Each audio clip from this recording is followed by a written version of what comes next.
now, and the video stream is up and running, and it should propagate out in... I see it. Okay, excellent. Very good. And I will bring this up, and actually I need to... While you're doing all that real quick, I'm going to go turn on the light. Because it's starting to get a little dark here. Oh, okay. Let me see here. We're going to go like this and go like that. And there. And we are now on the air. Ladies and gentlemen, welcome to our Saturday night show. We have a very special show all set for everybody.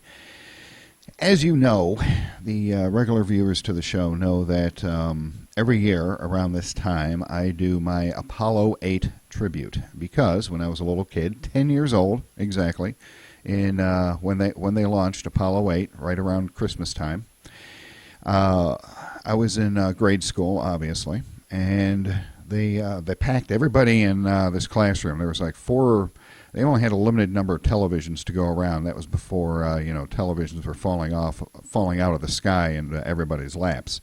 So they only had a limited number of televisions for the classrooms, and they packed in probably 5 or 6 classrooms in each classroom, and the teachers set up the televisions with the rabbit ears and everything, and it was a really scratchy image coming through. But it is one of the memories in my life that is indelibly marked into my mind. I will never forget that day, seeing Apollo 8 taking off to the moon. It was the first time that they were going to the moon, and that's what these guys did. There are 3 astronauts on board.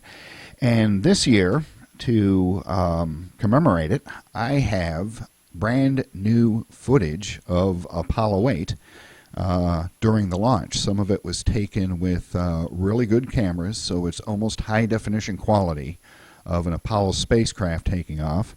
And then, of course, right after that, we have the Christmas transmission from the moon, which was December 24th, and it was in the evening. And at that time, it was the most watched television program in history. There were literally hundreds of millions of people all over the world watching this transmission from the moon, because it was the first live transmission from another body. And right there on TV, we could see planet Earth from the moon for the first time ever. It was quite amazing. So I'm going to go ahead and start off with that, and we will watch the video together. Those of you that are on the audio side at Freedom Talk Radio Network website, you may want to go over to ussamichigan.com and click on the live video stream link if you have the bandwidth and ability to watch it. If not, we're going to go ahead and do this. -20 seconds. -20. Match release, are you ready?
And that was the transmission from the moon, the first live television broadcast from the moon.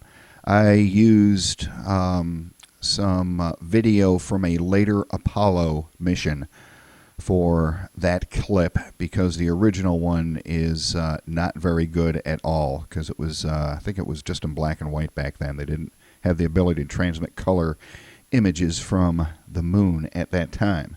And that's what I do every year around this time is my tribute to Apollo 8 because it was so darn important to everybody. And now I would like to present to you our guest for the evening. He is a journalist. He's a freelance journalist, and he has written a book about the shuttle Enterprise and all of the test shuttles. So I would like to welcome to the show Lane Hermann. Lane, how are you? Oh, thank you very much. I'm doing well. I hope that you were able to hear the video clips that I played and were able to hear the audio okay. Yeah, it was a little bit choppy on this end, but it came through. Yes, it's a very auspicious event that that Apollo 8 launch. It was a lot of firsts. It was really one of the most important events in human history up until that time. Sending these guys actually to the moon. Absolutely. America's the only country that's ever been able to do it. Yeah, and to this day, nobody else has gone back to the moon. I find that to be astounding, to be honest with you. I would think that at least one other country would have the capability of doing that, but it really says something to the wherewithal and the technical expertise of the people that work for the National Aeronautics Space Administration. It really does, doesn't it? Absolutely. The Chinese are trying right now, but they have yet to succeed. But with their manned space program going on track compared to ours at the moment, they're going to be there soon. Probably by 2017, from what I'm understanding at the moment.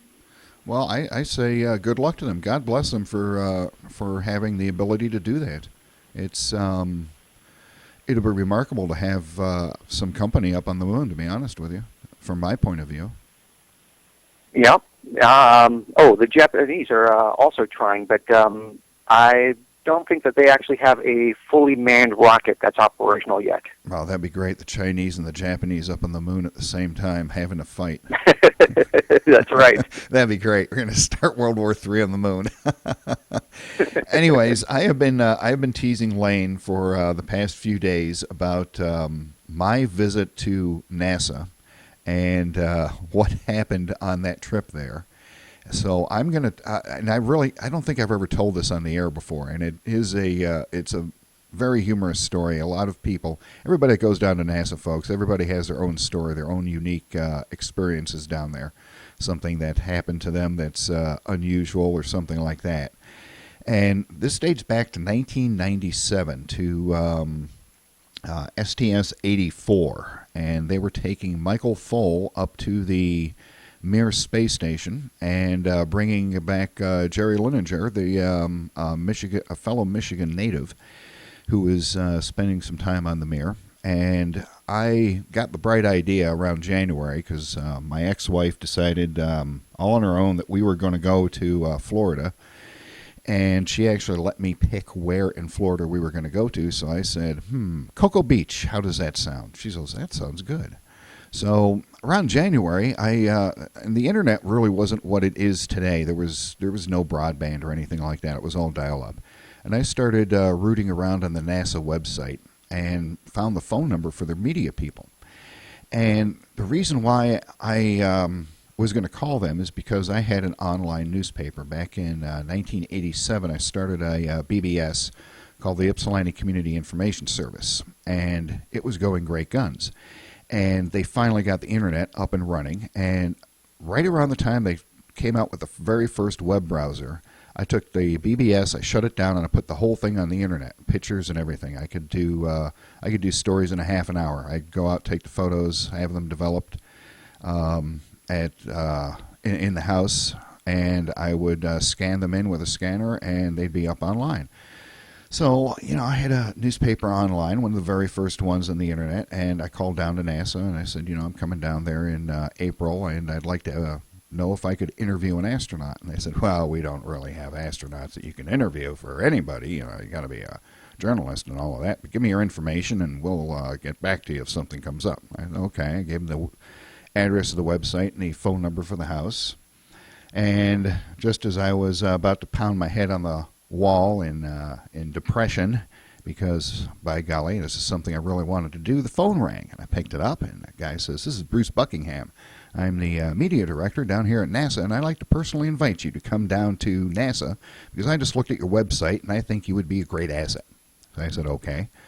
So April comes around, we fly down to Florida, get all settled, and we're going to NASA, and we go to the little block building. It was just a little tiny cement block building to get your press passes, and we went in there and got our press passes, my ex-wife and I, and there is an actual image of the actual press pass that NASA gave me back then in 1997, April 28th to be exact.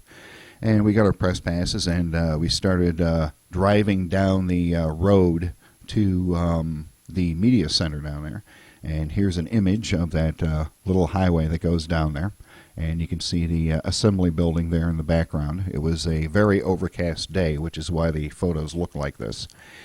And we're going down there, and the entire time my ex-wife's muttering about how we really shouldn't be here. This is crazy. What were they thinking when they invited you down here? We just don't belong here. This is just not the right thing to do. And we continued driving down the road, and we got closer to the assembly building, and you can see it right there, a little bit closer and everything. And we're following the directions they gave us, and there's the little control room where they control all the space flights from. There's another photograph of it there. And we go and finally get to the parking lot where the media center is, and I pull in, and we go past all of these trailers for the different networks. And I stop in front of the one at CBS, and I say, look at that. See that chair right there? That's Walter Cronkite's chair. And now she's really getting upset.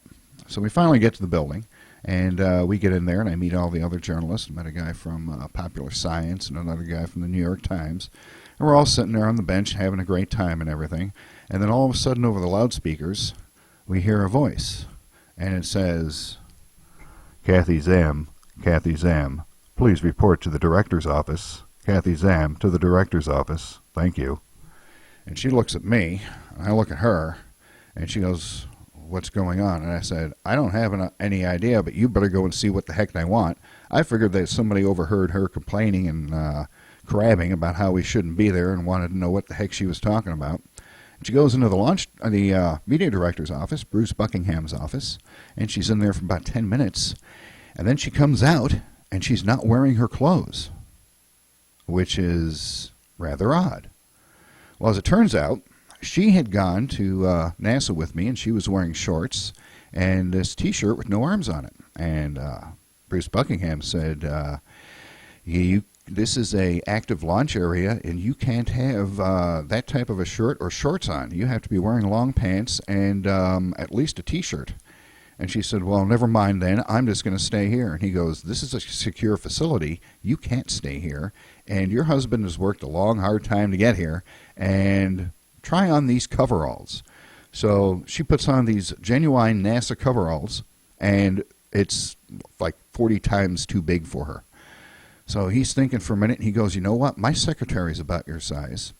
So Bruce Buckingham's secretary loaned my ex-wife her clothes so that she could go out to the press conference at the shuttle launch facility. So my ex-wife was wearing somebody else's clothes at NASA during a press conference.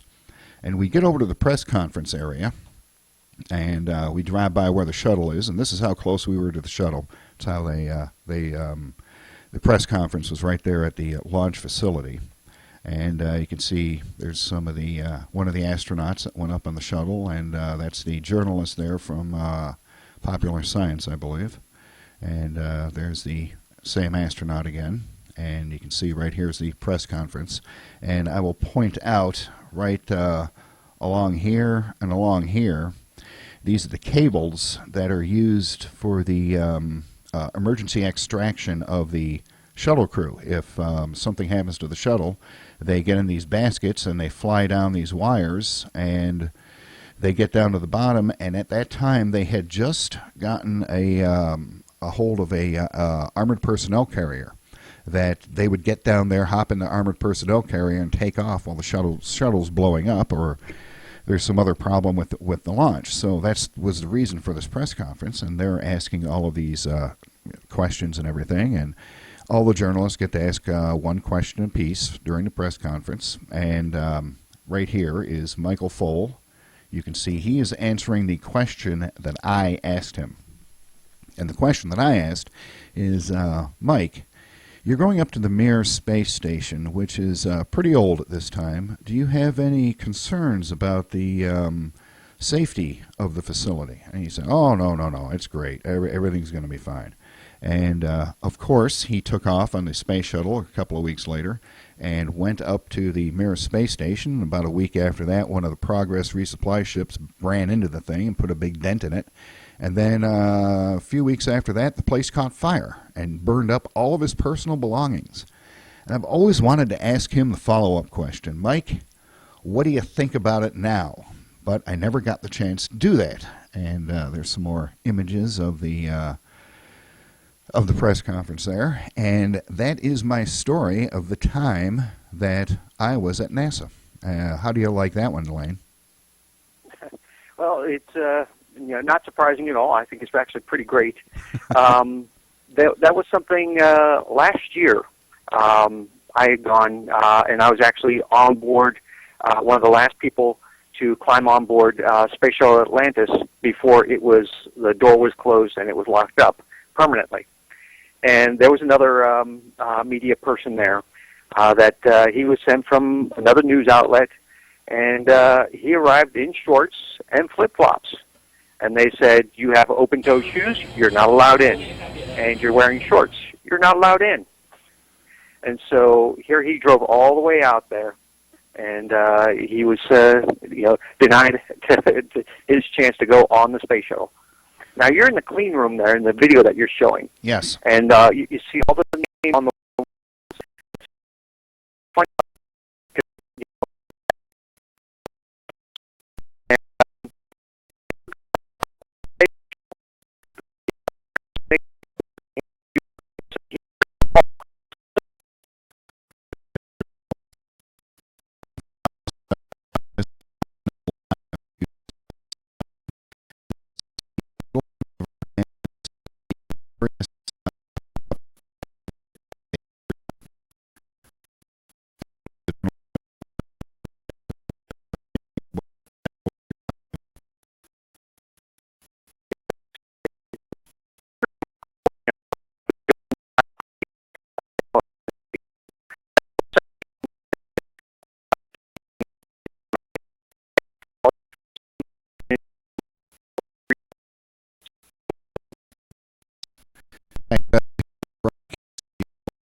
and those were both sex and eight.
This is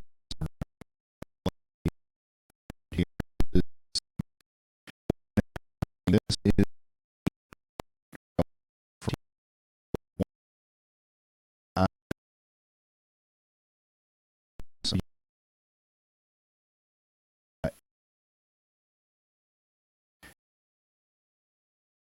video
rock.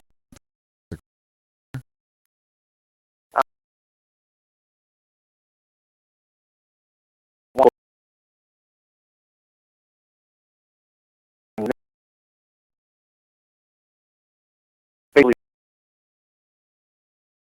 yeah.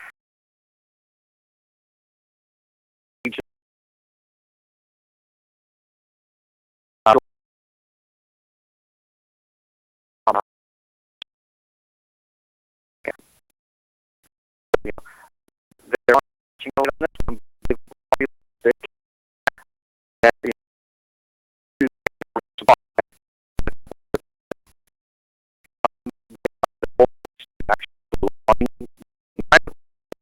Yeah. The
so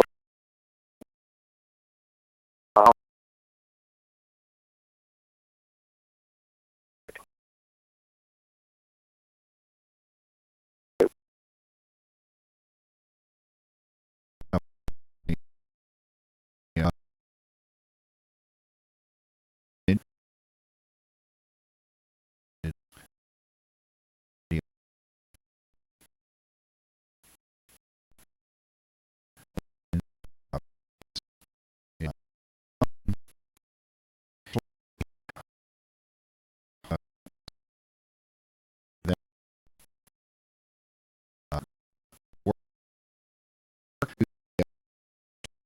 Subject of the show. Gary, that your book is about the first shuttle to be tested. To be, is that from the built actually? uh,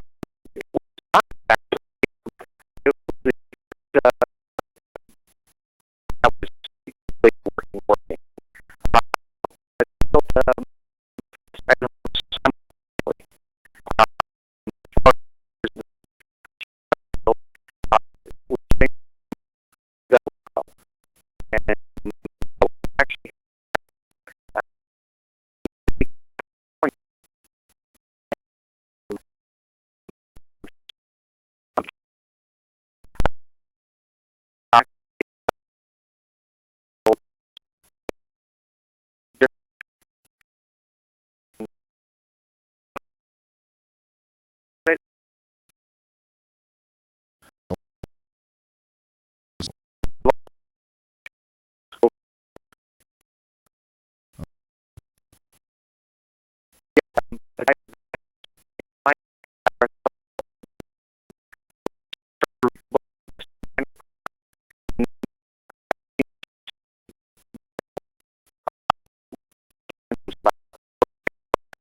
going in from running wind tunnel simulations beforehand.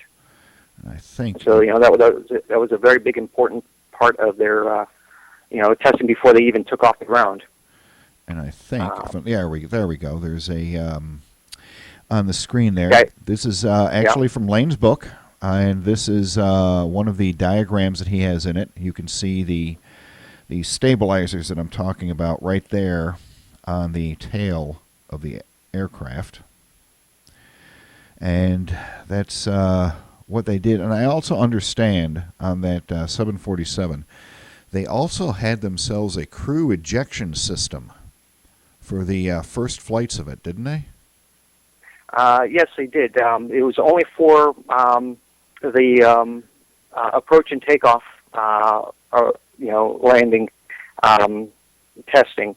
So once that was all done, they removed that system. But yeah, they actually built in an escape chute that had explosive bolts on it.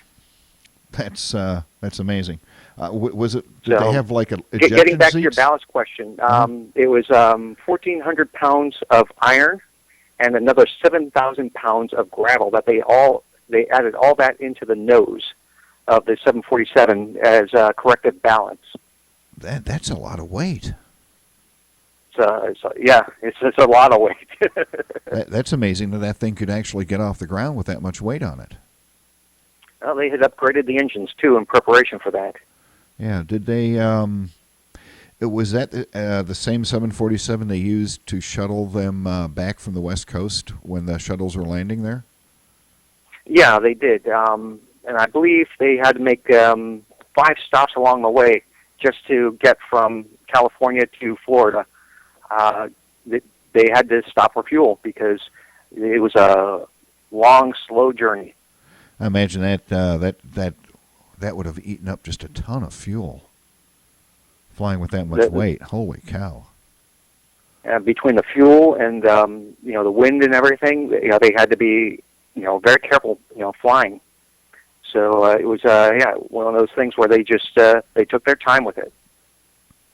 Now, if I'm not mistaken, when we talked about this in an earlier conversation, there were other aircraft that were considered besides the 747 to shuttle the shuttle back and forth, weren't there?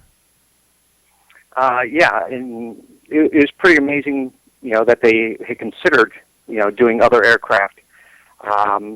Originally, they wanted the C-5, and which is the largest aircraft that we have.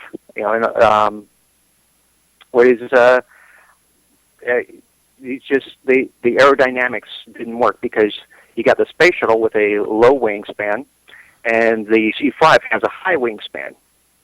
And then there was also interference with it had a high tail as well. Because of those aerodynamics, they did test it out in the wind tunnel, and so the cone on the tail had to actually be longer, and which of course adds more weight as well. And it just was not a workable configuration. And then I found it even more amazing because a C-5 is such a huge aircraft that they considered this, to do a double hull and sling the shuttle underneath to try and be a little bit more aerodynamic about it. And it just, baffles the mind because the C-5 is such a large aircraft to begin with. And there's just no runway in the world design that could ever handle such a thing. And so, but there's the photo of the model that they flew in the air in the wind tunnel, and of course the drawings as well from the actual proposal. That's and to look at it, it's just unbelievable. They were probably sitting around going, we were able to get to the moon. We should be able to do this. I just can't. That just doesn't even look aerodynamically stable to me. I have no idea. I'm sure there was just some guy in an office saying, as long as we get the money, we can do anything we want. We can build anything we want as long as we got the money to fund it. Apparently so, because the more I look at that photograph of that thing, the more the more funny it is to me. That's just hysterical looking. They would actually consider something. They must have been truly desperate to get some type of a design to do that if they were going to those lengths. Well, another thing too is that apparently there's a contract with Boeing, Hermann contract, that says the Air Force is the only customer in the world that is allowed to own C-5s.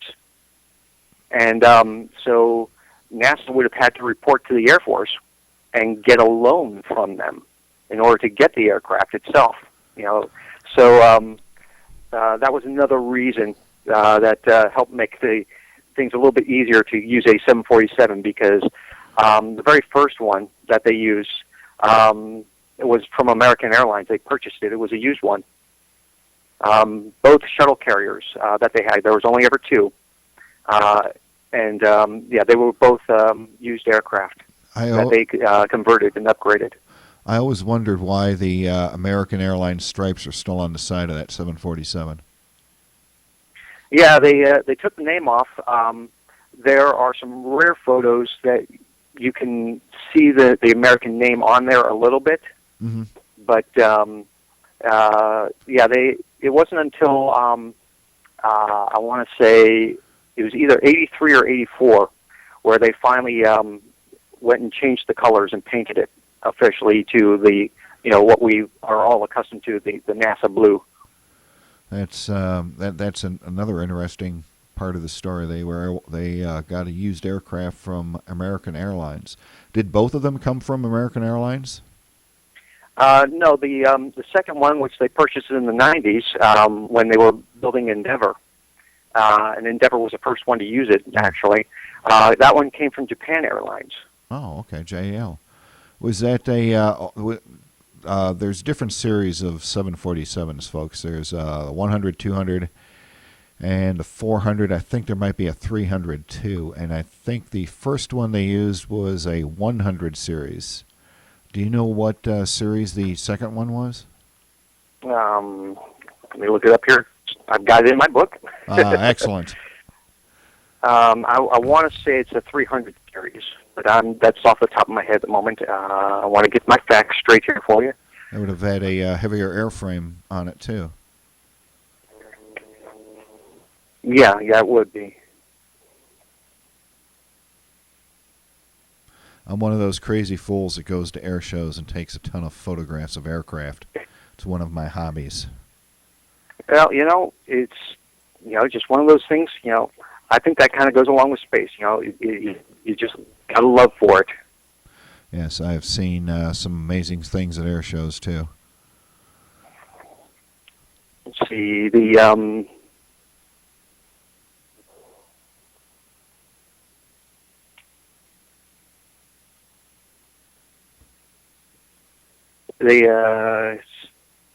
I want to say the first one was SCA shuttle carrier aircraft 905, and the second one was SCA 119. They both did weigh different. The first one, the 905 from American Airlines, weighed 318,000 pounds, and the other one in the 90s weighed 323,000 pounds, and it's as far as the models, I don't have that right offhand. Yeah, I know the first one was definitely a 100. And it was. Yeah, I don't think JAL ever flew any 100 series. They might have it at when they first bought them, but I think they had upgraded all of them by the 90s. Yeah, I want to say it was a 300 series. Yeah. But you don't quote me on that. Yeah, I would think that one of the main distinctions, folks, is the bulbous area in the front of the aircraft, and the 400 had a very long one because it was fitted for more passengers. So I would think they probably would not use a 400 because it would interfere with the shuttle mounting equipment, the equipment that they use to mount the shuttles. And I understand there's also an interesting story about that as well on the first 747. That was the very first time. You'd think they, with all this engineering, that they've done. You'd think they'd have it all down. And I was surprised to find out that they actually missed when they put the, they raised up the shuttle and went to drop it on the, top of the 747 for the very first time. They put the back two, near the wheel wells. They mounted those, and then they went to go drop the nose, and it didn't fit. It was I think it was 8 inches off. Huh. So they actually had to, break the welds and move, loosen some bolts and actually move her around. And it took them, several hours to do this. Yeah, 14 hours according to the book. There's the photograph on the video side of the stream of the actual mounting thing. And you can see the red, white, and blue stripe for the American Airlines colors on there as well in that photograph. I don't know how well that comes through on the stream, but if you look real close, you can actually see where it says American. Yeah, I don't. Where it was removed. Yeah, that's amazing. That after all of that time and effort and everything, and figuring out all the balances and all of that, they missed the mounting point by 8 inches. It doesn't seem like a lot, but I would think in the world of spacecraft engineering, that would be the equivalent of a mile for everybody else. From what I've been able to gather understanding, they did have some wiggle room, but it was about a quarter of an inch. Everything had to fit within a quarter of an inch when it came to mounting the shuttle on top of the shuttle aircraft carrier. And how... That's something that I've always been curious about. How exactly did they mount the thing on there? What type of mounting mechanism did they use? Honestly, I haven't ever seen any literature on that. I'm sure it exists somewhere, but I have not personally seen it. I mean, with that I do like a little joke. You got the picture up there of the rear, where it sits. And somebody at NASA has a clear sense of humor, and it says, for those who can't read it, it says, "This side, black side down." so the bottom of the shuttle, in other words. Black so side if you got the white side, you've done it wrong. That's pretty funny, actually. There is black side down. I see it now that you mention it. This is the Kindle version of the book, folks, and unfortunately, I can't zoom in on the images in the book itself. So I apologize for that. It is a rather small image on the screen due to the limitations of the stream and everything, but it does say black side down. That is. Gotta have fun with your job. That's and NASA does have fun with their job. I will give them that much. There are some rather funny stories that come out of NASA sometimes, aren't there? Yeah, absolutely. They, in fact, I have, at the time, I was forbidden to mention this, but I think enough years has passed I could actually mention it. It's declassified now, huh? I'm declassifying it right now. This astronaut, this astronaut that you see right there, I don't know what his name is, but rumor has it, if you look at the guy's face, rumor has it that he used to show up at NASA parties dressed as Spock. Much to the chagrin of the higher-ups at NASA.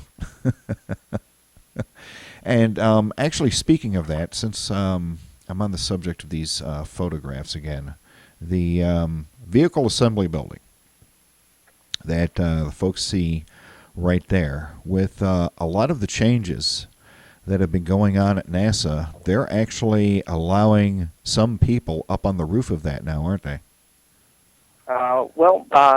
This is something that has never really been done before.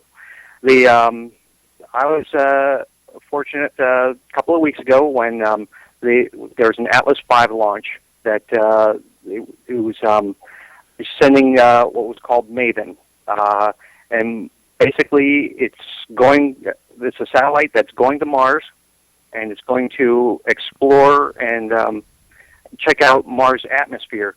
Because Mars was apparently, did have water at one point.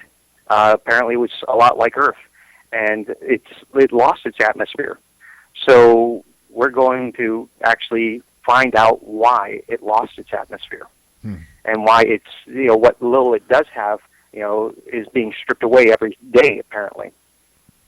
But anyways, what happened was they actually, because there's nothing going on in the building right now other than construction and preparation for the next program, they actually allowed me in the building, and I was able to go up to the roof and film the launch from the rooftop of the vehicle assembly building.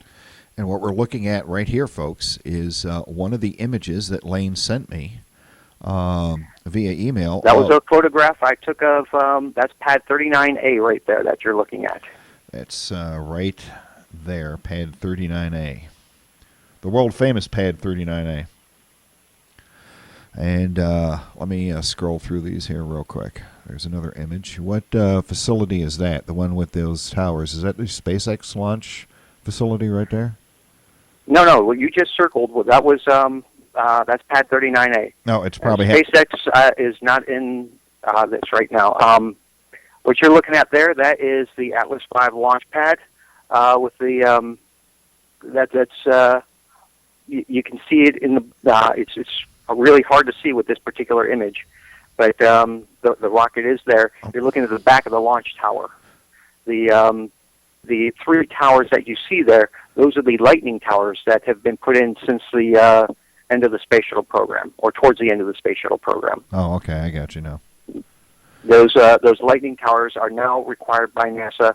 They've decided that any rocket that is to be launched, that's it. That's the Atlas V there. Any rocket that is to be launched has to be below those towers, because we do have so much lightning here in Florida that we're actually considered one of the lightning capitals of the world. That in order to protect the rockets and all the electrical equipment that's on them, that there's actually grid wires that are strung in between as well, and so they're all connected, and they all go to the ground. I would imagine lightning hitting a rocket ship filled with explosive chemicals is not a good thing. And that's something that NASA claims that they never had a rocket get struck by lightning on launch. There are plenty of photos that can be found where the shuttle's sitting on the pad, and it did get struck by lightning. Yeah, I've seen those. And so there's the rest of the media crew that were with me. There were only 30 of us that were allowed up there. That's got to be quite a thrill to be allowed up there. Oh, it's something. The building itself is 526 feet tall. Wow. By volume, it's considered the one of the largest buildings in the world. Is the largest single-story building in the world, because there are no floors. It just has levels. Yeah, the average person has never actually seen it up close like you and I have, and that thing is just it's like a giant block. It is so massive to look at. I imagine they probably have like in the blimp hangars where they have their own weather systems that form in there. There have been reports that they have had their own clouds come in and it actually rain inside the building in the past. Yeah, I've heard that on humid days, because Florida is so humid. I think Goodyear has the same problem with the hangars they put their blimps in. They have it's so big inside they actually have clouds that form inside, and it sounds weird, but I guess it happens. Yeah, my very first time, because I've been in the building a couple of times now. My very first time in the building, it was a hazy day as far as inside the building. I could not see the roof. It wasn't hazy outside. It was a nice clear day outside, but it was hazy inside, and I could not see the roof from the inside. I would think that they would have exhaust fans in there to pull all that stuff out of there. They've got 125 ventilators, but there's when you have the doors open, it comes in anyway. Yeah, I would imagine so. And pulling a spacecraft out on one of the assemblies is probably takes quite a while to get it out through the door. Yeah, absolutely. The whole building itself sits on. It's comprised of 8 acres. It's extremely huge. It's literally over a million feet. In space. When the foundation itself is 30,000 cubic yards of concrete and 4,225 steel rods that are driven 160 feet into limestone bedrock. That's just for the base. That's astounding. It's amazing. How many buildings in the world are like that? Not many. That is another testament to the ability of those people at NASA, that they would be able to design and construct a building that massive. And I would think with the hurricanes and everything, good Lord, the load from the wind on the side of it has to be absolutely enormous. Well, it was damaged a number of years ago. It was in, I want to say, 2004. We had some really bad hurricanes, and it had gotten damaged. But it basically, because the building itself, it's like I said, it's largely hollow. So it just took out a couple of wall panels is what happened, because there's nothing inside. Right. Except equipment. Right. You should see this. This is the first image in this series. I've got it back up on the screen now, and it's. You should see it in a second or two if it's not up on your screen already. There's probably a good 30-second delay in the broadcast between the video and what you're hearing. Okay. I'm seeing my photo of Pad 39A. I believe that is correct. And I'm trying to get my bearings as far as this photograph goes. If I'm not mistaken, this is the main access road that you go down, isn't it? The one that I'm drawing the red lines on. You'll see that in a few seconds as well. Because I'm pretty familiar. Okay. I still remember the layout. That's the road. You got the 2 lines because that's the wheels for the crawler. Okay. So that's the rockets are on top of the crawler, and they're on their pad, and they're rolling down that at a whopping 4 miles an hour. I'm sorry, it's not even that. It's extremely slow. But it's it takes them a while to get out to the pad, and so yeah, that's what the huge crawler goes down with the rockets. Gotcha. There you go. There's a crawler. Yep, that's one of the photos that I took. They took me right by there.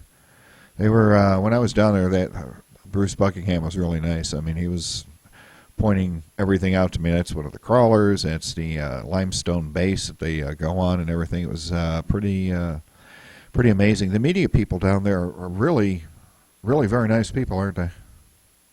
Oh, yeah, absolutely. They're some really nice, very generous people. There's one of the things I want to point out about what you're looking at here is the bottom, just the crawler section. The rocket itself gets put on its own pad, and so what this does is it actually crawls underneath, and then what happens is it jacks up and lifts the whole rocket and the pad, and then it takes it all the way out to the launch pad. And then what they do is they put jacks underneath, And this crawler, exactly, that's right. This crawler will actually roll out from underneath it and park a mile away when they're ready for launch. Yeah, and that's as the pad itself sits on jacks. That's why you never see it, at the launch pad, when there's a launch actually happening. Yeah, those are the steel tracks that I have outlined on there, and it crawls basically like a bulldozer. It has the same type of treads as a bulldozer does. Yeah, we're facing it head on. Yep, and there's the over there on the left-hand side is a little control booth where the driver sits there, racing snails all the way to the launch pad.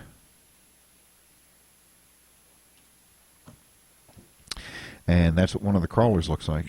And that photograph really doesn't give you the scale of the size of the thing. It's big. It's huge. It's huge. You're looking at, on each side, 2 sets of treads. And those treads are like double the size of any earth mover I've ever seen. They're custom made and humongous. They're just they're gigantic. I think each one weighs something like 4 tons, each individual tread. Yeah, they do. And they right now they've actually replaced all the bedrock that's Mississippi River rock that they put down there for it. And but what it is because everything is so heavy as it's going down that roadway that it literally crushes those river stones.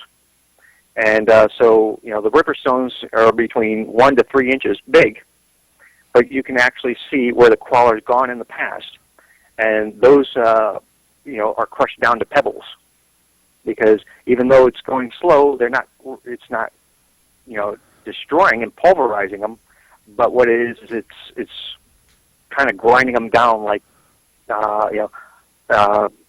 the ocean turns a rock into sand. That crawler with with something like a shuttle on there has got to weigh millions of pounds. Oh yeah, it's extremely heavy. That's an amazing thing. I've got one of my images that I took when I was down there of the launch pad. The Atlantis is actually in there somewhere. They still had all of the covering on it.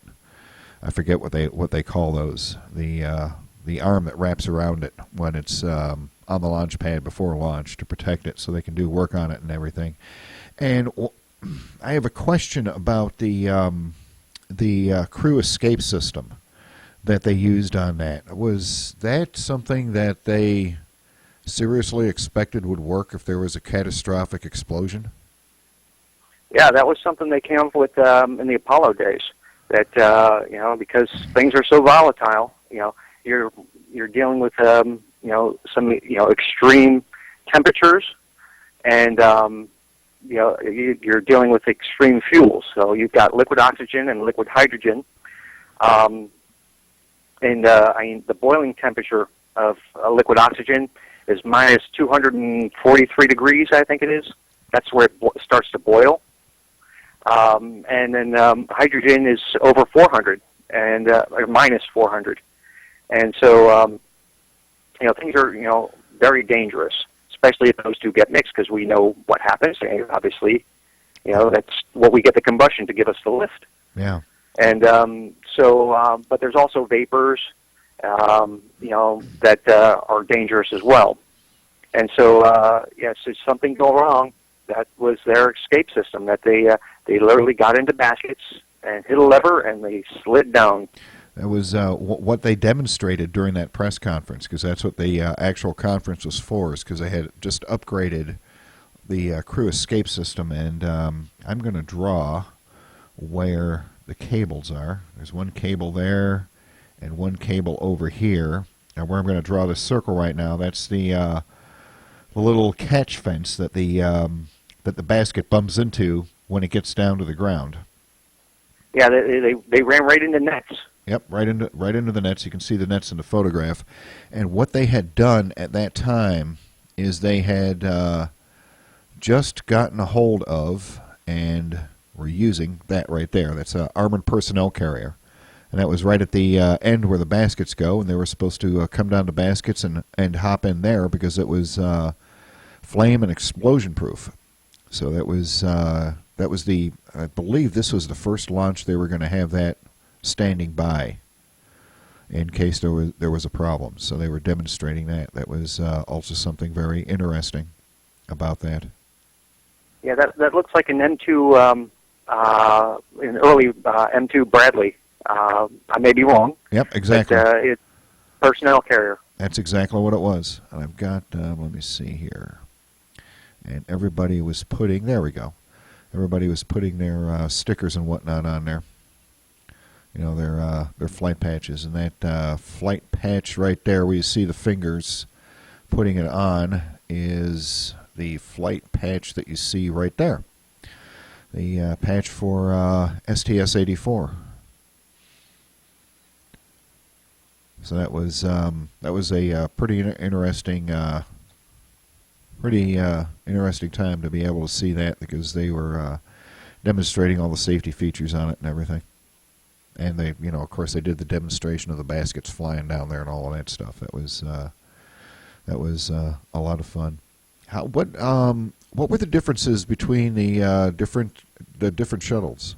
Because I know after Challenger exploded, they built. Which one did they build to replace it? Was it Atlantis or Endeavour?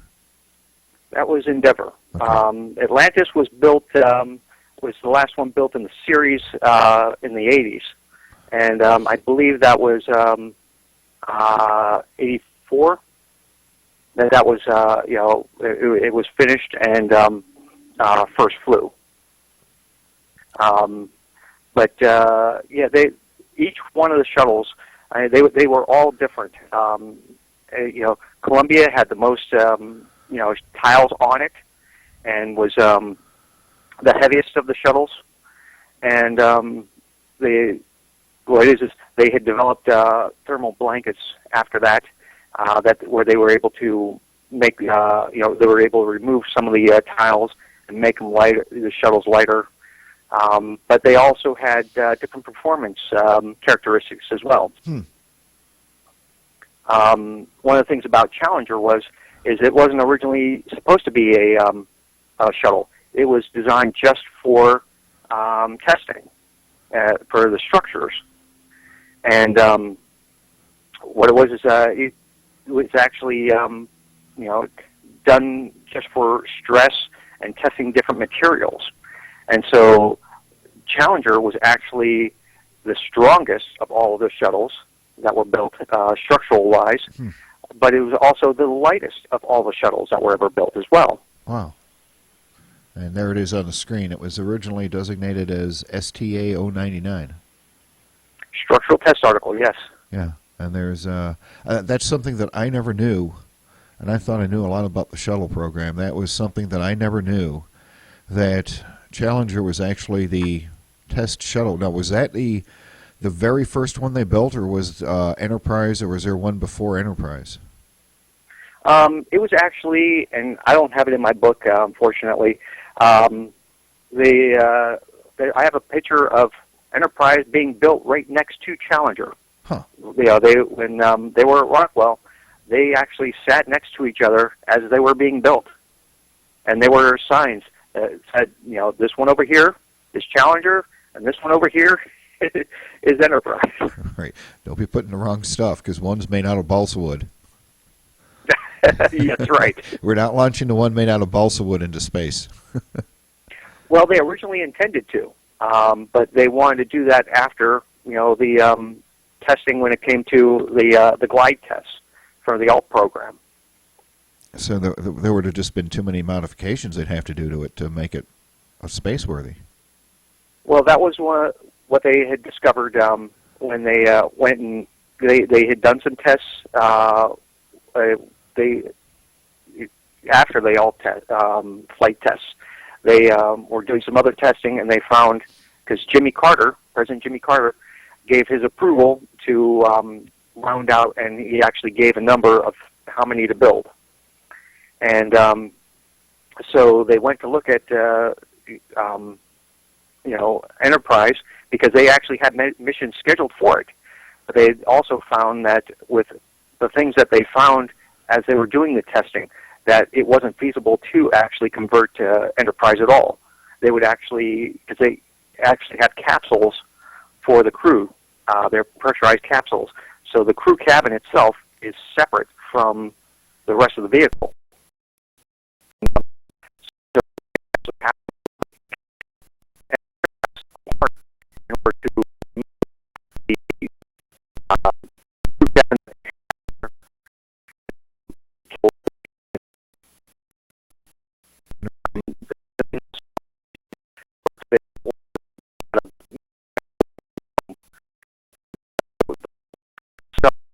was not based at all.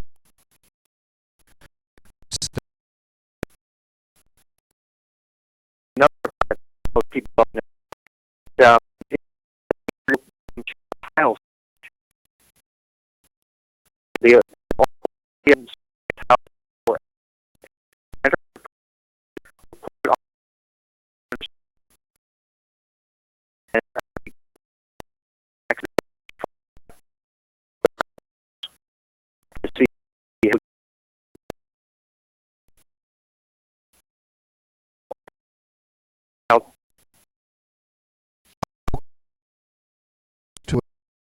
Away as a as the extra launch.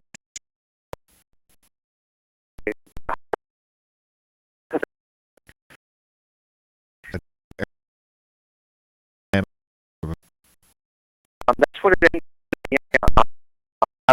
Actually, it'll be a lot of that. There again, things that we weren't told about, just wasn't very well publicized. That didn't need to be publicized, really. They also used it for training as well. They, after Challenger was lost, they did some different emergency escape drills and they tried out several different systems on what to use in case of escape. And that's a question that comes to mind about the Challenger and the crew compartment, because it was designed as a separate pressurized container that the crew rode in. Was there ever any thought of putting, say, parachutes on it or something like that in case there was a accident like that happened to Challenger? That one's kind of a sticky question. I've been trying to address that over the years. Unofficially, the answer is yes. Officially, the answer is no. I have gotten the same thing through the grapevine as well.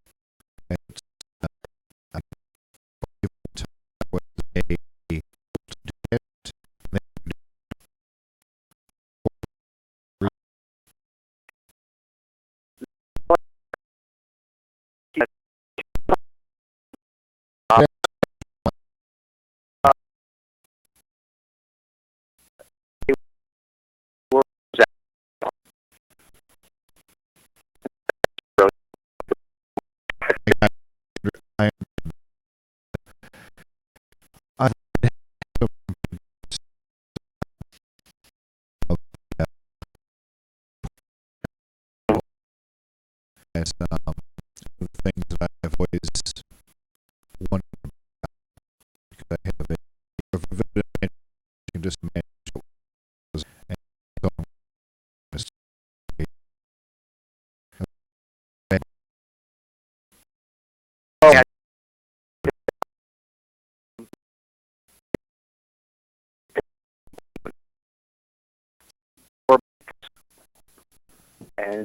and that's where I'm going to leave that. Is the Reagan era and Congress cut budgets, and they NASA at the time of Challenger was literally taking parts off of other space shuttles in order to make other shuttles fly.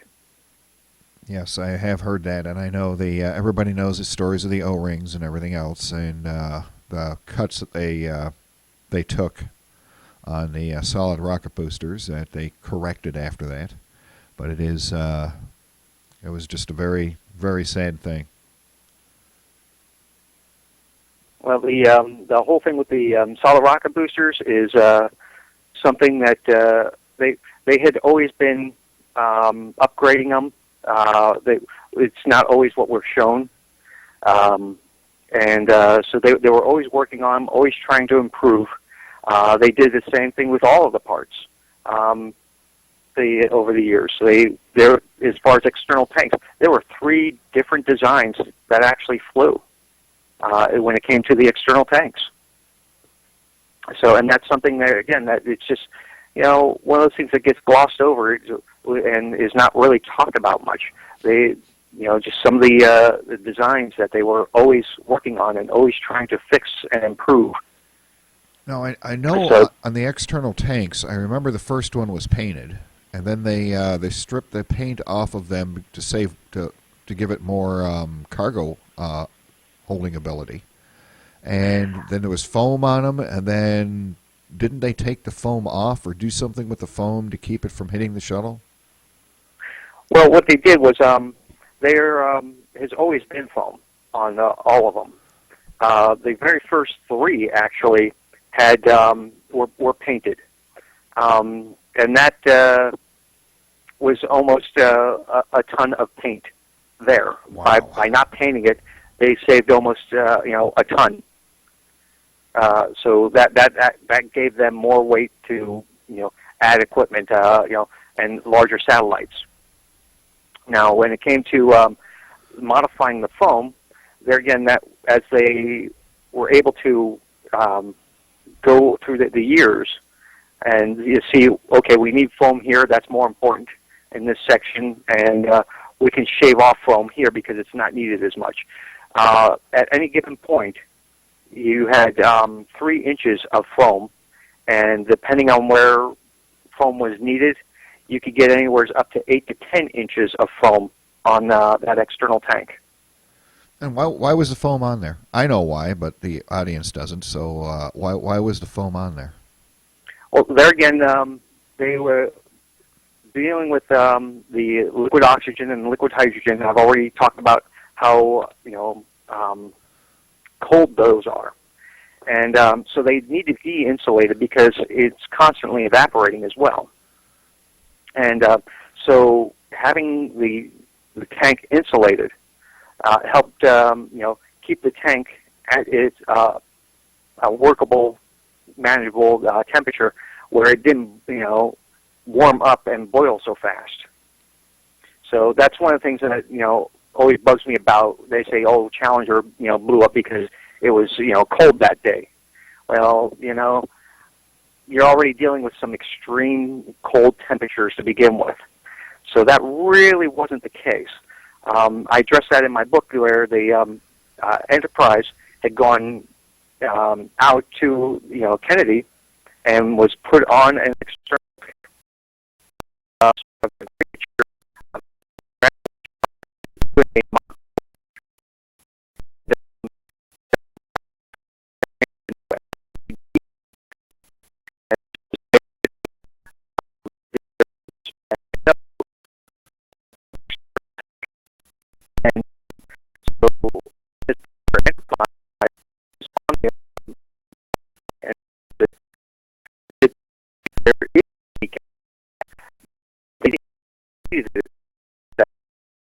as they were actually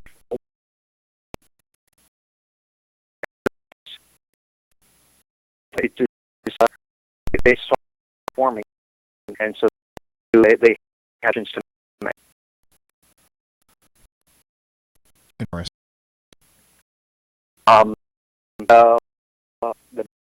If anybody case or to not see it's on is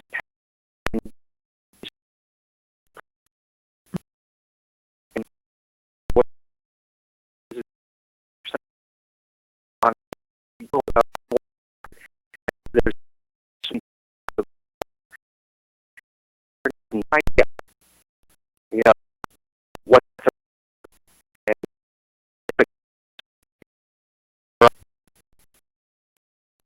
And that isn't a is it? Gus. I don't I mean,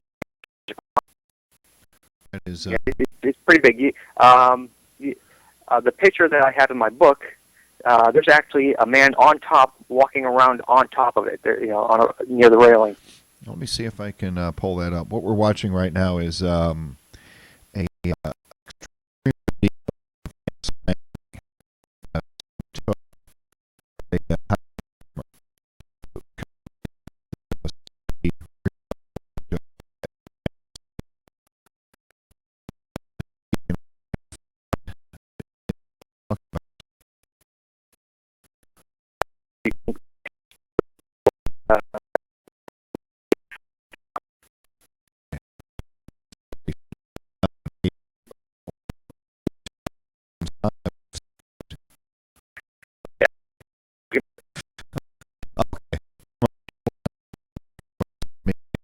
this video right here.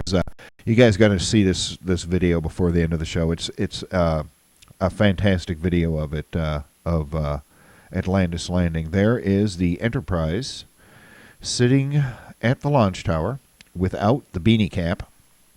The beanie cap that we're talking about right now is goes on right there. Right where I'm drawing that little red circle that everybody on the video side of the broadcast will see in just a half a minute or so. And this looks like it is one of the old painted external tanks. I believe that was the second one that was ever made. Yeah, so that would actually have been painted. How much did the paint weigh? You said something about like 2,000 pounds? Yeah, it was. I think it was 1.4 tons is what it actually came out to be. Is what as far as saving weight wise. And that would be a substantial amount of weight that they could put in the cargo hold, then, isn't it? They could put in a larger satellite. Yeah. Yeah. That. And of course, any extra supplies or anything else that they may need. Yeah, and there's I assume that the image of the Enterprise sitting on the launch pad is up on the screen now. Yes, it is. Okay. Yeah, there's the Enterprise sitting at the launch tower for those practices. So they actually loaded that tank up with liquid oxygen and hydrogen. Yeah, they fueled it. It was had the aircraft itself been flight worthy, they could have launched. Huh. But this is obviously for test purposes, and which was a good thing that they did. Yeah, because that. So they were testing to fit, and to see that all the parts went together and everything moved properly, the computers ran correctly. So they had the. Did they have any flight equipment inside that shuttle itself? Yeah, they actually did a real countdown to launch. Interesting. It's a good thing nobody hit the wrong button at that time. This was in July of 1979. I'm sorry, April of 1979, and it lasted till July that they did this testing, and so it went on for a couple of months. They did these tests for over and over again, and seeing what worked and what didn't work. How long did it take them to design and build that beanie cap they put on there? There are no specs on it. I have no idea. I was just wondering if they had to delay the first launch because of that, because of having to design it and put it on there. Or that was at the first launch was in '81, and I don't know when it was originally scheduled for. Yeah, it was scheduled for 1980, but they had other bigger problems when it came to that. They had tiles that were falling off. Another interesting thing, if you ever get to see a real shuttle up close, you can always tell the real space shuttle tiles because in the center of them, it looks like a little white dot.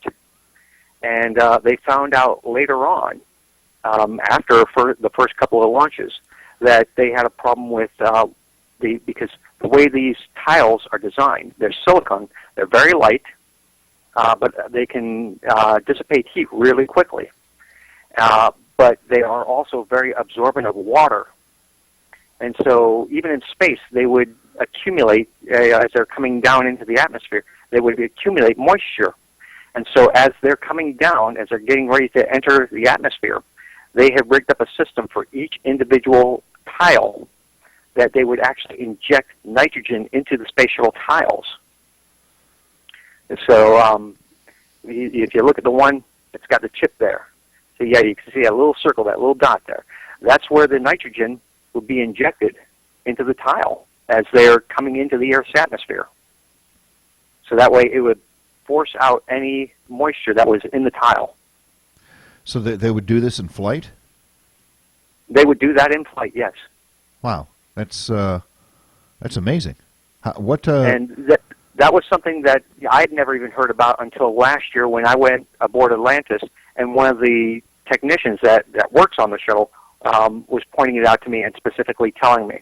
So this wasn't something that is commonly known. It's just one of those things that was pointed out to me. Said, hey, check that out there. Yeah. So they must have had a ton of plumbing in those wings for those tiles to each one of them have hydrogen all over the entire ship. Yeah. That's or do they just do it? That was done retro. That was done after they had already flown for the first time. Wow, that's now that right there is an amazing fact. That's something. And yeah, it's something that there again nobody generally knows. I find that stunning that they were able to do all of that plumbing to do that. That's and did it after the vehicle was built. That's an insane amount of engineering to do that. Because they have to have the right size of the tubes to get the hydrogen to go through there. They have to be insulated.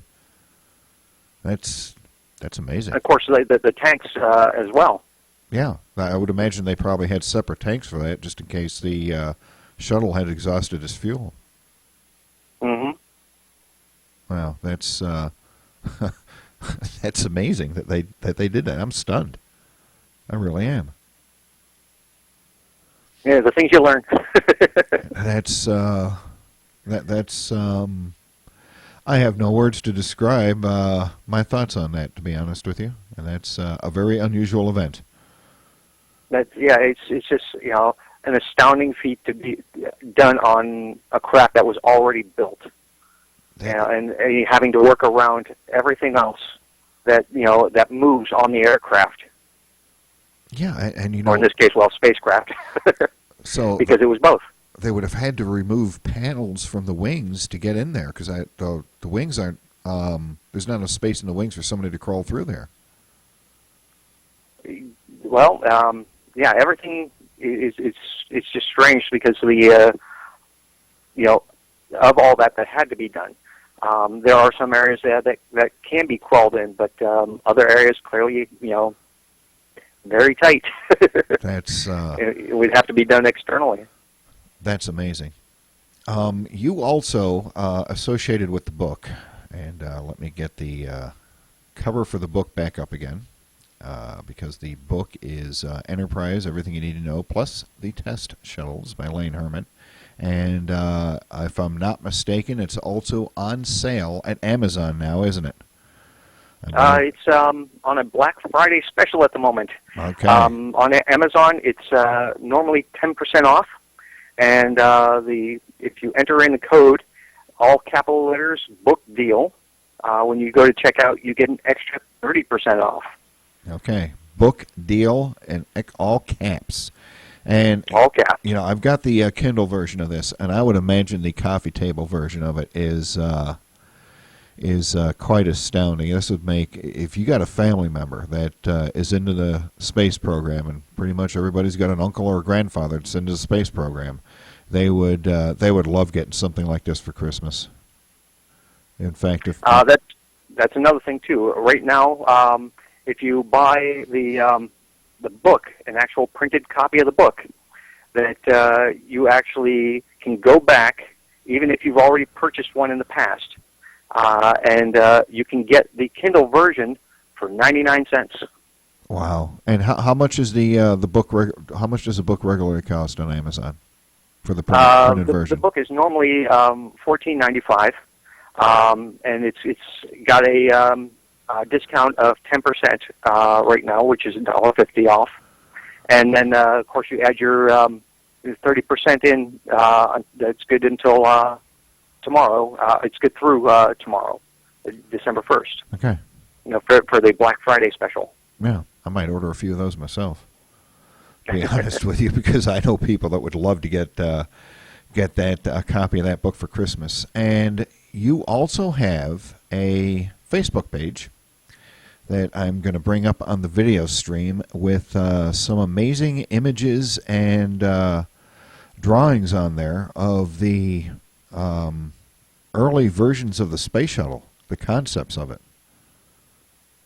Yeah, the Facebook page is actually for the book, and so you can find it by the title of the book. Yep, Enterprise Everything to Know, plus the test shuttles.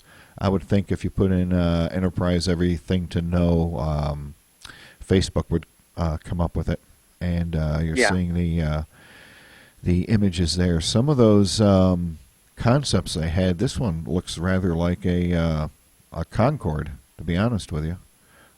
Yeah, you can click on them individually. Yeah, the one with the forward canard wings. Yeah. Got to remember, it was the space shuttle was developed around the same time of the Concorde. So the fact that they even considered having a similar concept is not unusual. But it's not something we think about that much today because we don't even have the Concorde anymore. Was there any thought of actually putting aspirated engines on it? Do you know? There has been over the years, yeah, because they've wanted to try and find new ways.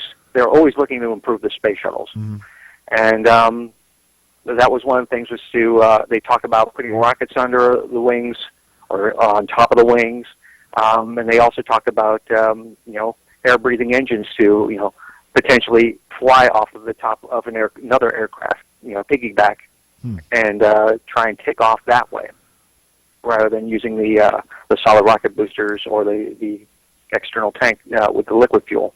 I would imagine that would aid with landing as well. Yeah, because every time they came in, they had the one chance. It was nothing but a glider, the world's largest glider, and it fell like a brick.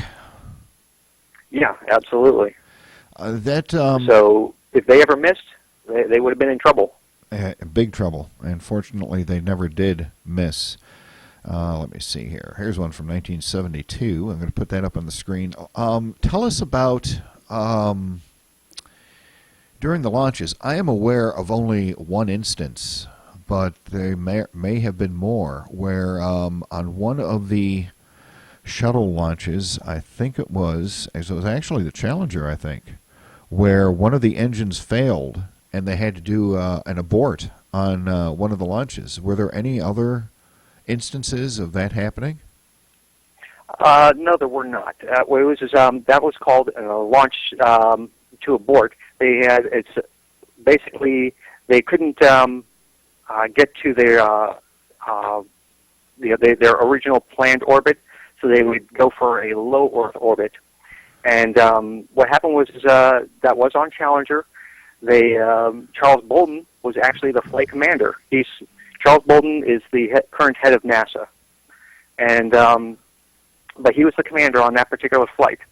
And so he had one of the engines fail, and so they did the launch to abort, and tried to get as high as they could and as far as they could, and before they had to do one of the extremes. One of the extremes would be to actually, they had several different landing areas all over the world. And in this particular case, they would have, I believe it was in Kenya. I may be wrong on that, but it was in Africa. They had a landing strip there that they could have gone to and tried to glide and make it to. In this case of this event, it should happen. Fortunately, they didn't have to do that. They were able to get up high enough.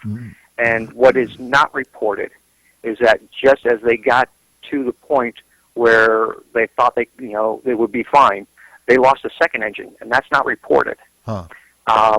And the reason why I know that is because there was another project I was working on for the last year. That's why I know so much about Challenger. And I watched the video of that particular incident. And just as they got to orbit, they lost a second engine. But Mission Control actually chose to ignore that statement at that time. Yes, there was. Like you can actually hear, good old Charlie Bolden there say, "Yeah, we lost a second one." So they lost actually two engines on that launch, and but they made it back safe. They made it into space. They were there for a few days. Did not achieve their full orbit, so they weren't able to fully complete their mission. But they were able to come home safe. And as a matter of fact, as luck would have it, I happen to have the video that you're talking about up on the screen right now. The launch of STS-51F, F as in Frank, 7/29/1985, of the Space Shuttle Columbia when they lost that engine. I was actually watching that last night. And I think about like three-quarters of the way through, they do talk about losing that second engine, just briefly. Yeah, they were high up enough that the camera had switched to Mission Control, and it was only mentioned once when they lost that second engine. And like I said, everybody quickly ignored that. Yeah, that was something they probably didn't want to think about. That probably made everybody cringe.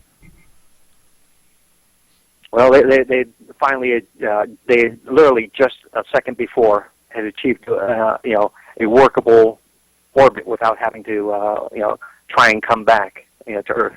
Yeah, that's something. For those of you that ever watched one of those launches, and I would imagine probably with any manned launch, they have pretty much the same jargon. They have I believe they call it different press to points during the launch, and there's I think one is press to the whatever country it is in Africa, and it might be Kenya, and then I believe the last point is they press to Miko, which is I think Australia. It's either Australia. Yeah, the main engine cut off. Yeah. They're and the thing is, there were. I know there was another strip that they used in Nigeria as well.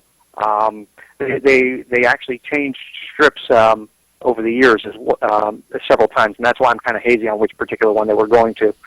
And what it was is it all depended on political atmosphere, whether that country was at war at the time, because that was serious concern. But yeah, there were several different landing zones over the years in many different countries that they could abort to. I'd imagine they probably never aborted to Somalia. I don't think there was a landing strip there, no. No, I don't think that would have been a good idea at all. I've got... sorry, I crack myself up sometimes. I could just imagine that happening. The shuttle pulls up, they take them all, they kidnap everybody. They hold the shuttle for ransom. I could just picture that happening. Up on the screen. Well, Nigeria, that was a possibility at one point. So yeah, they had to switch. Yeah, they had a civil war going in Nigeria. I mean, there's a lot of, across the world there's political instability. I mean, look at our country. We're the way we fight amongst ourselves sometimes, that probably gives the rest of the world pause. But, in a lot of countries, they don't have the type of society that we do. And there's always, little brush wars popping up all over the place. I imagine that probably keeps them hopping with that sort of thing. Yeah, I mean, whether we like it or not, or know it or not, we're involved in a number of, how should we call them? Police actions. Yes, actions across the world. I believe that's what they police want to actions. call it. Yeah. Yeah, police actions. On the screen there, I've got one of your Facebook images. It's an old guy working on one of the models of the shuttle. It looks like in a wind tunnel. And it looks like they're wiring up the engines. Did they do test firings of the model engines in the wind tunnel there? Well, they did all kinds of testing. What you don't see is that they're in that stainless steel of the structure there. Is they've got a lot of little sensors. There's little holes, so they're actually taking wind samples as well. So seeing where the pressures are on the vehicle at all times. And so, yeah, they know, where, during, like, say, when they're going to hit Mach speed, they know where the pressure is going to be at the most, affecting different parts of the vehicle during that time. When they're hitting Mach speed. In fact, now that you mention it, I can see those little holes in the side of the model external tank they have on there. You can actually see them in the photos, which is very so interesting. they can actually take that and transfer it into a computer and get the data readout. Now I'm down here at the bottom of the screen on your Facebook page. You have images of. Let me see here. In fact, here's an image very similar to one of the ones that I have of the control center. And you told me earlier they have made a lot of changes there since I was there in '97. Yeah, they let's see. Yeah, I got two pictures there, and trying to get one of them to pull up in a moment. Yeah, they've obviously changed out computer equipment over the years, but there were parts to the structure that they've changed out as well. You had one picture that showed a lot of pipes underneath. Yeah. And here you can see this picture I took last year, where that's all kind of closed in now. Also, off to the away from the vehicle assembly building, there's a staircase there that goes all the way to the top, and so by that you can actually see the landings and see how big that building actually is. That's actually several stories tall. In the picture, you can actually see there's some vehicles there, so you can get an idea of the size of that tiny building next to the big vehicle assembly building. Yeah, I see they still have that trailer sitting out front that they had back then. I imagine that's probably a generator or something there. I would think. That it could be either or. But yeah, in that same picture that you're talking about, can you see that outside staircase there? Let me see here. I am. Let me call up the other one here. Maybe we can see it in this other one. I mean, I'm counting between 6 and 7 landings. Yes, I see. On that staircase. Yes, that's. So that building itself is a good 6 stories tall. Yeah, absolutely. It is, and I've seen this in person. I've been there, and that launch control is right next to the vehicle assembly building. And even when you're right there, it doesn't seem like it's that big because of the scale of the thing, the enormous size of that assembly building. It's phenomenal. It's just words cannot tell you how big the thing is. It is just massive. I mean, you could see the thing from miles and miles away. And we were talking about the vehicle assembly building before, and you see how they've got the upper door. Because those doors, each one of them are operated individually. So so they can all open at once, or they can be individually open. And you see the one at the very top there, how that's open to get some more air circulation in there. Yeah, that's it. And then those can open 100% all the way to the top. And that's what they did with the Apollo program. Whenever those Apollo rockets came out, the Saturn V's, and they also, for the first time since the Apollo days, when they did the Ares 1 rocket, that was the first time since then that they've opened those doors all the way to the top. But and we showed the pictures earlier of when I was on top of the building.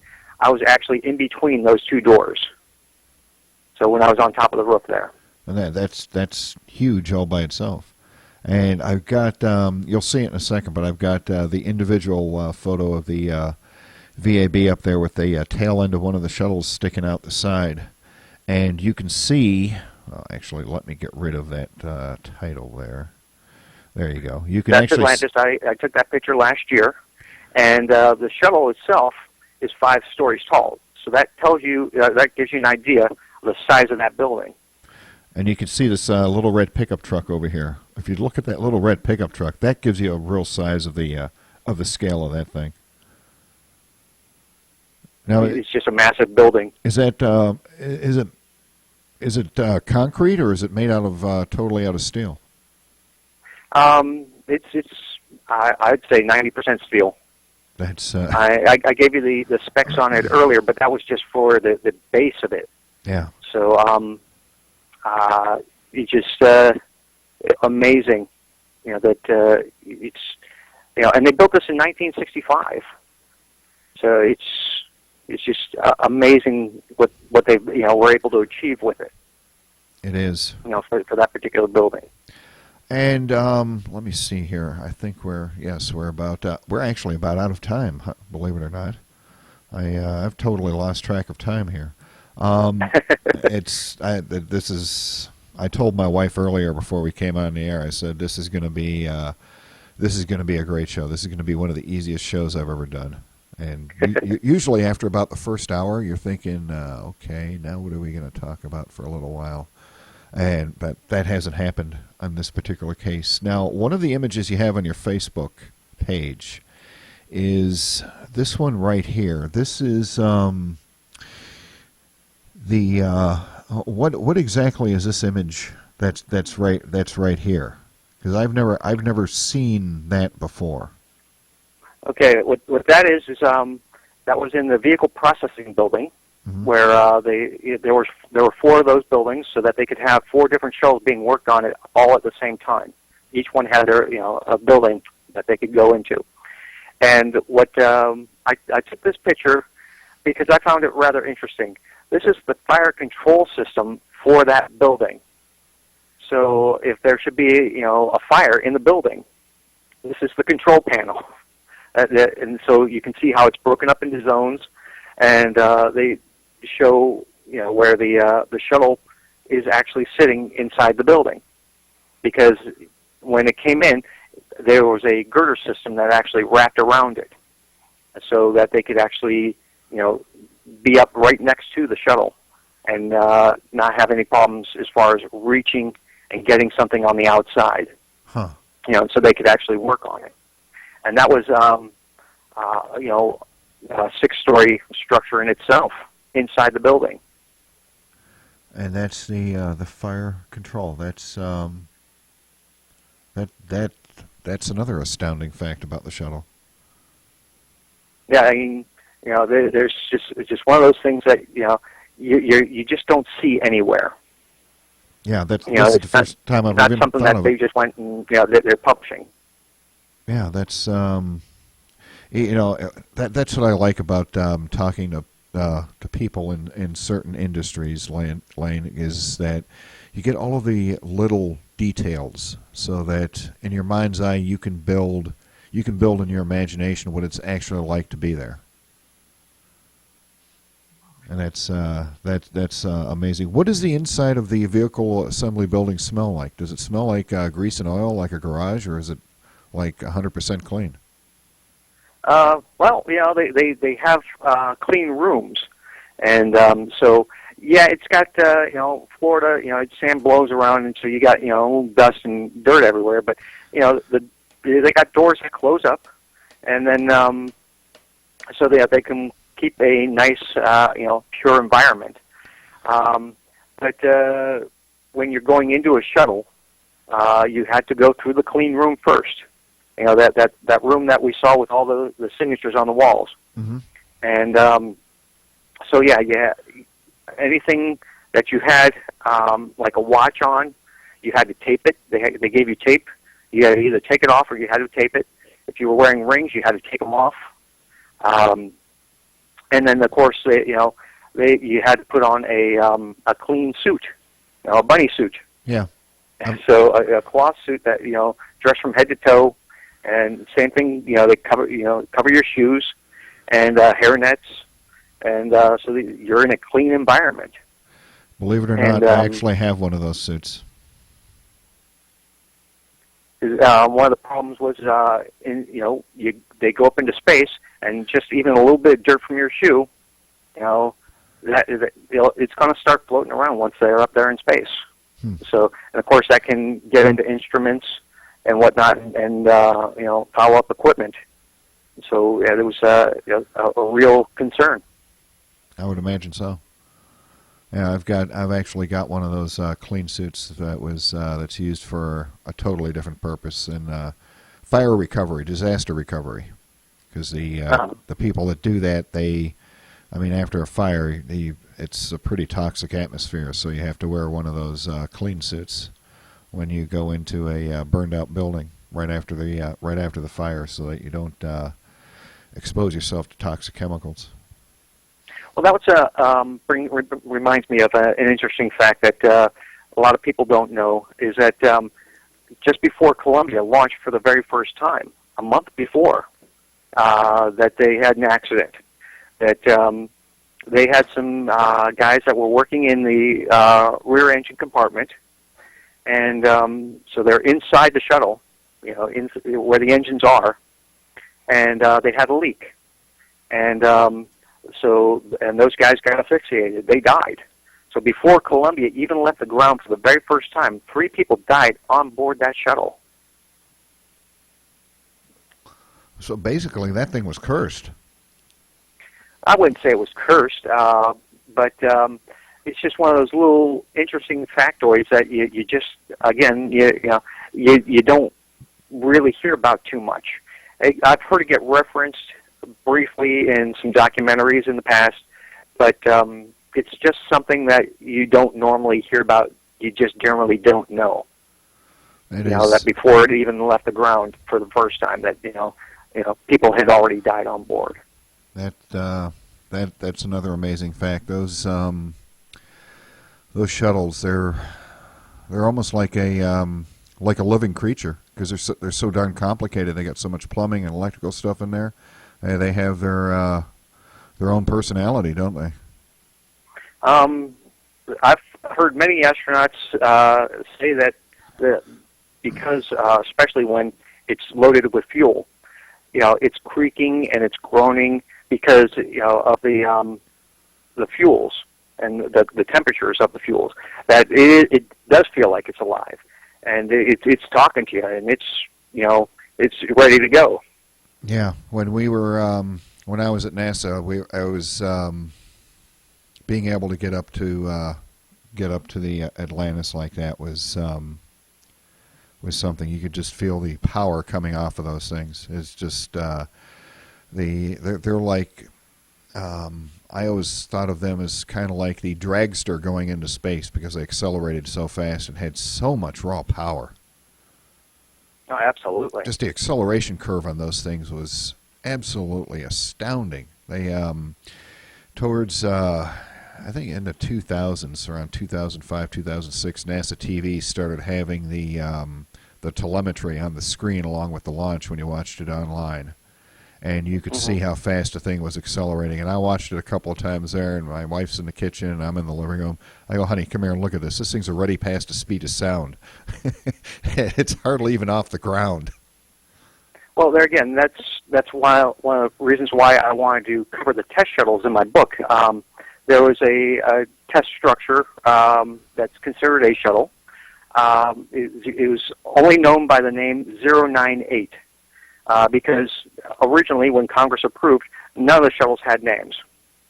So this particular 098 tested the engines. It was basically a sled, and so it didn't. That particular one didn't have wings. Didn't look like much. I got photos of it in my book, and but it mainly tested the engines, and the external tank is 01. That was the very first space shuttle tank that was ever built. That obviously never flew because that one's actually on display. And what it is when they were testing the engines, they had problems when they were first, starting to use them because that was brand new technology in those days for those engines. And they actually had a couple of engines actually blow up, and at one point that particular shuttle was damaged during one of the explosions, and they actually had to repair it before they could continue. And up on the screen there, I've got it looks like that particular shuttle loaded into one of its assemblies. You can see the 3 engines sticking out the back. That's it right there. That's a shuttle. Without the wings. And that was later on converted to a workable version of Shuttle C, another project that they had worked on. They were trying to get a wingless shuttle to go into space, and that was not meant to return. And that was, for doing things like building the space station. So basically, you got a sled that, had a, you could put your satellites in there, you could put your space station components in there, and so that's your cargo bay, and you've got the space shuttle engines that are just strapped onto the back there. And that was actually designed to be put on an external tank and flown up that way. And how far along did that get before they decided not to do it? Well, they built they took 098 and they converted it and built the Shuttle C, and until Congress canceled the program, and that was in the 90s that they canceled that program. That would have been an interesting concept. I bet that would have. It seems to me like it would have worked pretty good because they already had the existing launch system. Yeah, they of course they don't need any personnel for that, so you're not endangering anybody's life, and it was a cost-saving measure as well because you weren't building a whole shuttle. You were just taking in building the cargo hold and strapping engines onto it. But it was already the existing system that was already there. Huh. Now we're at the end of the show, but I have one last question for you that's always tickled my fancy. Buzz Aldrin wrote a book himself. It was, I think it was in Buzz Aldrin's book where they were talking about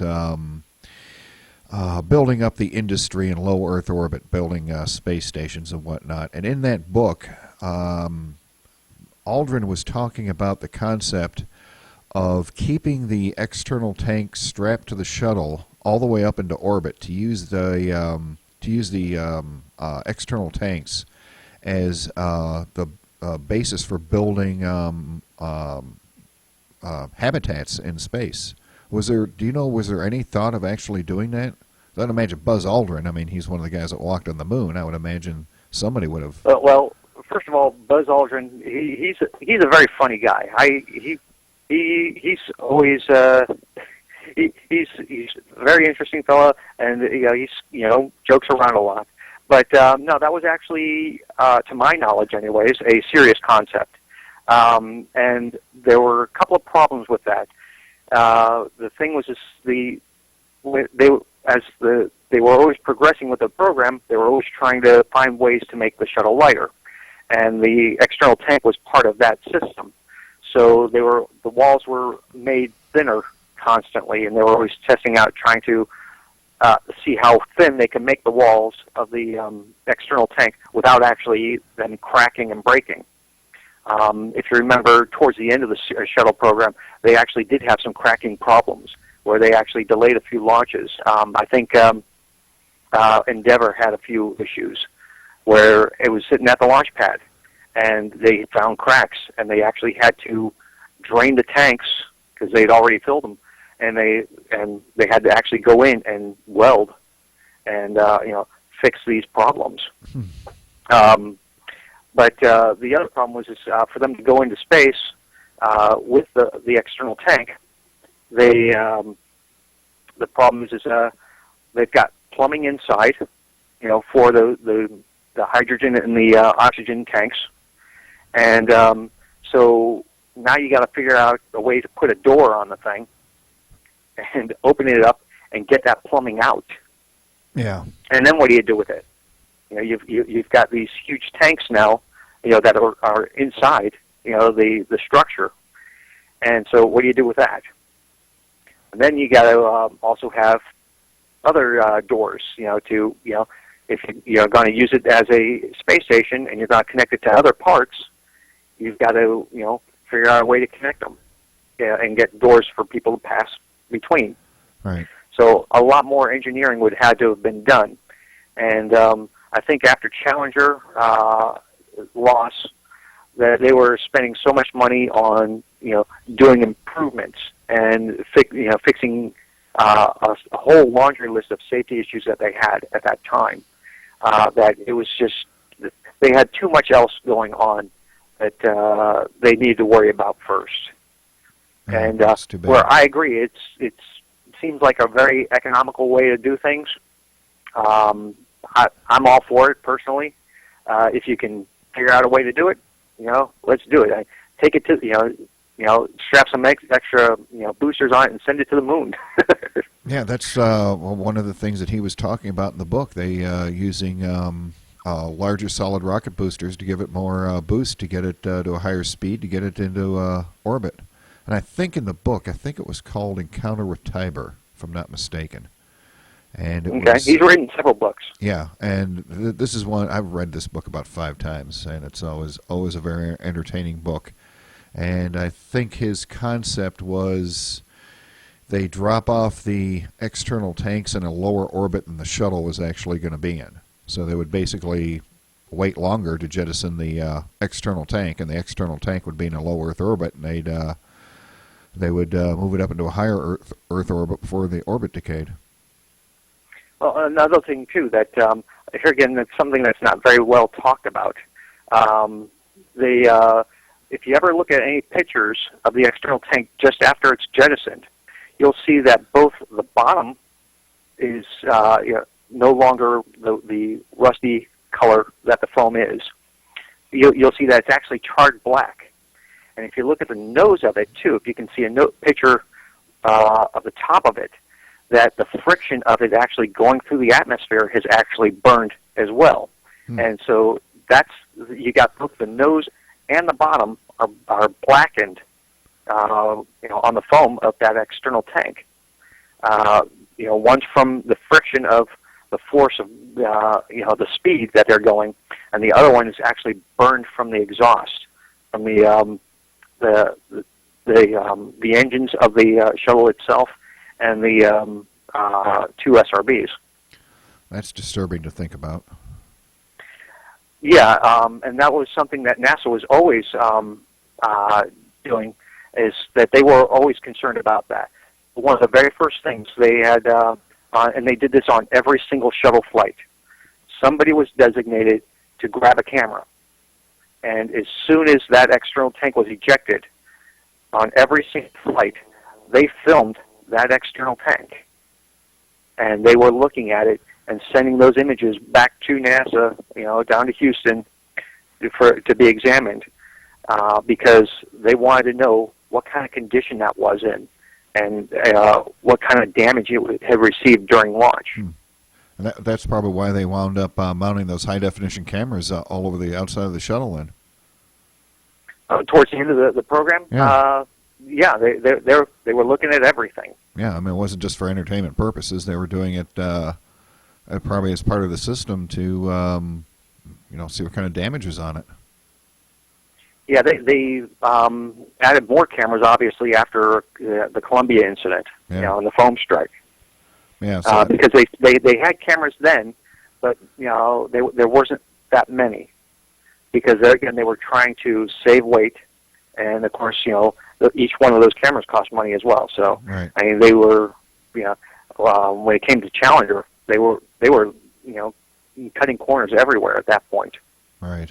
Because their funding had been cut so much. Yeah, and that led. We know how that wound up, unfortunately. Mm-hmm. Well, Lane, we have reached the end of the show.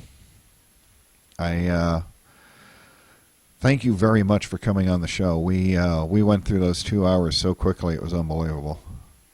Yeah, Thank you very much for having me. It's been a pleasure, and I see we've gone over and. Yeah, there's so many more things that we haven't talked about, like Space Shuttle 100. I address that in my book as well. Yeah, we haven't even talked about the replacement for the shuttle, or even von Braun's influence on the design of the thing. That's a couple of things that I wanted to get into, but we never were able to. Well, I'll tell you what. I am working on another book at the moment that does address the replacement for the shuttle. Excellent. And so maybe in the future here, sometime in 2014, we'll be able to continue. You got a date. You just let me know when the book's getting released, and we'll have you on. No, it'll be before spring is what I'm intending at the moment. Okay. That sounds good. And as far as going over goes, it's my network. I can do whatever I want on my show. There you go. That's the nice thing about owning the network. You can do whatever you want. Plus, it's the internet, too. It doesn't... You don't have to worry about it too much. Well, Lane, I really appreciate you coming on the show. It was fabulous talking to another space enthusiast, because it's getting harder and harder to find people that just want to talk about the space exploration in NASA for a while. It's been a real treat for me. Thank you very much. It's been a treat for me, too. Yep. Okay. And we'll have you on the show again. Thank you for being on the show, and we will talk to you later. Alrighty. Alrighty. Sounds bye. Good. And that, ladies and gentlemen, was Lane Hermann. And believe it or not, this is another interesting thing here. Before each show, I always do a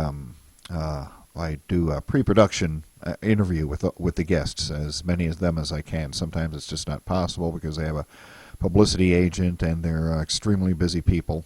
But we did the pre-production yesterday, so you can set all of the sound levels and everything, because as you can see here on the screen, let me bring this up.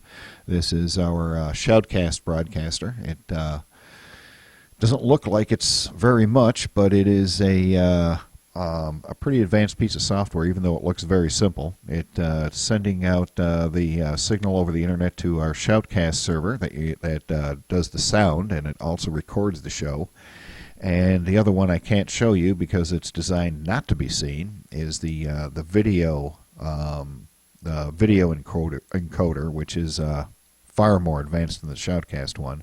The video encoder that we use, I can have up to 12 different cameras going at one time, or you can have screens and titles, or in my case I have graphics like this. And anyways, last night we did the pre-production stuff, getting to know you a little bit and that sort of thing.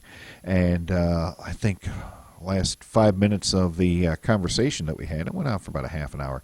Last 5 minutes of the conversation, his cell phone that he was on was starting to get a little bit squirrely. And I wound up dropping the call, which was like, well, if that happens, no big deal. We'll just dial him back up again. I'll play some music and we'll dial him back up. But his cell phone lasted for the entire 2 hours. In fact, over 2 hours. In fact, we've been on the air now for 2 hours and 16 minutes, which is amazing. I haven't done a show this long in quite a while, in over a year. But that was Lane Hermann. The title of his book is Enterprise, Everything You Need to Know, plus the Test shuttles. If you know anybody in your family or an acquaintance that's into space and likes the space shuttles like I know I do, it's a worthwhile purchase to make. In fact, I'm gonna purchase a few of these things myself because I want to have a copy of this sitting around the house. Maybe I can send it to Lane and have Lane autograph it for me, and that would actually be pretty good. I'll have to send him an email about that. So that is Surrounded by Idiots for this particular episode. I appreciate everybody tuning in, and those of you that have actually stuck around for the entire show. I appreciate it. We've had a lot of fun talking about space and the space shuttle and everything. And we will be back on next Saturday night for a show then. And until then, everybody stay safe, especially in the winter weather and everything with all the storms that are going around. Be safe, and God bless everybody, and we will see you next week. Bye.